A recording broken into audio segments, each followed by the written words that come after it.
դատարանից ձեր ակնկալիքները, առաջին ատյանի ընդհանուր իրավասության քրեական դատարանի վերջո իր որոշումը կայացրել է, դուք եւս բողոքարկել եք, դատախազությունն էլ իր հերթին, կարծելով ըստ իրենց, որ 2 տարի ազատազրկումը քիչ է, եւս 6 ամիս պետք է ավելացնել։ Փաստաբանները, եթե արդարադատությունից ու դատարաններից ակնկալիք չունենան, իհարկե չեն կարող դատարան մտնել։ Մենք արդարադատության ակնկալիք մշտապես ունենք եւ նույնիսկ այն ամենաանհեռանկարային ու վատ դատավորից։ Այստեղ վերաքննիչ դատարանում նույնպես արդարադատության ակնկալիքով ենք եկել, բայց թե ինչ որոշում կկայացնի դատարանը, իհարկե ժամանակը ցույց կտա։ Տիկին Ֆարմանյան, օրերս մեր մտավորականներից մեկը հանրայինի եթերում Միքայել Սրբազանին ճիպոտահարելու այսպիսի առաջարկ էր անում, թեպետ հետո ասաց, որ նա կատակել է, բայց այնուամենայնիվ նրա խոսքը հնչել է հանրայինի եթերում։ Սա բռնության կոչ չի, ասում էր իրանից այս մեթոդը պետք է ներմուծվի եւ ճիպոտահարվի Միքայել Սրբազան։ Սա բռնության կոչ չի, սա ինչ հետևանք պետք է ունենա։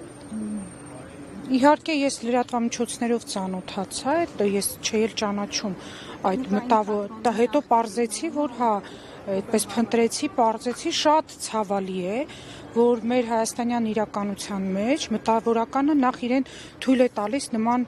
անհեթեթ եւ անհոդաբաշխ խոսակցություն, առհասարակ հանրային հարթակում կլինի, միջանձնային խոսակցություններում կլինի, այսինքն մենք այդ մտավորականի կարծիքով պիտի նահանջ արձանագրենք իրավակարգից եւ գնանք ինչ-որ այսպես ռեպրեսիվ գործողությունների դաշտ ու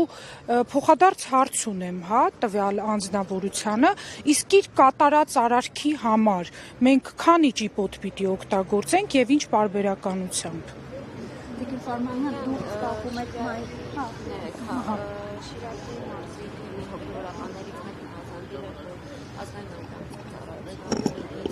ճնշումներ են տեղի ունեն հոգևորականների նկատմամբ, ինչը նաև հաստատել էր Նիկոլ Փաշինյանը ճեպազրույցի ընթացքում։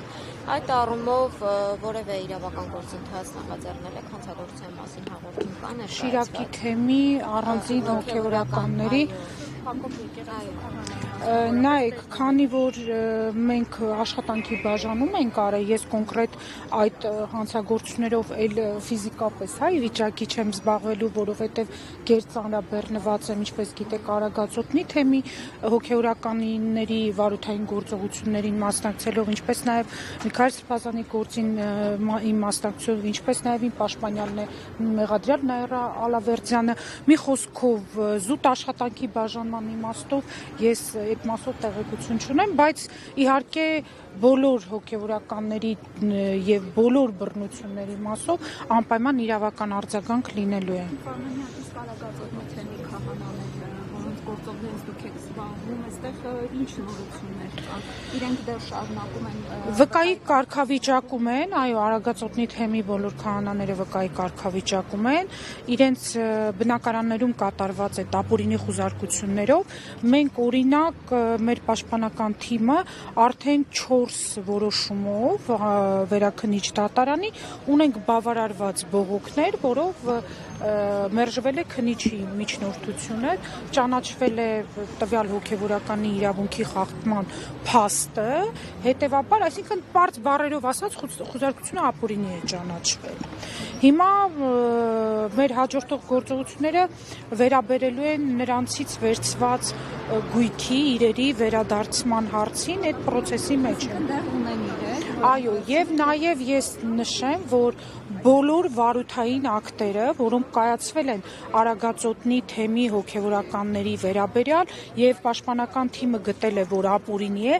բոլորը բողոքարկվել են, բոլորը անխտիր, անցել են դատախազական բողոքարկման փուլը, ինքներդ էլ եք հասկանում, որ դա այսպես անարդյունք, բայց անհրաժեշտ փուլ է եւ մեծ մասը գտնվում է դատական երաշխիքների փուլում։ Ոչ մի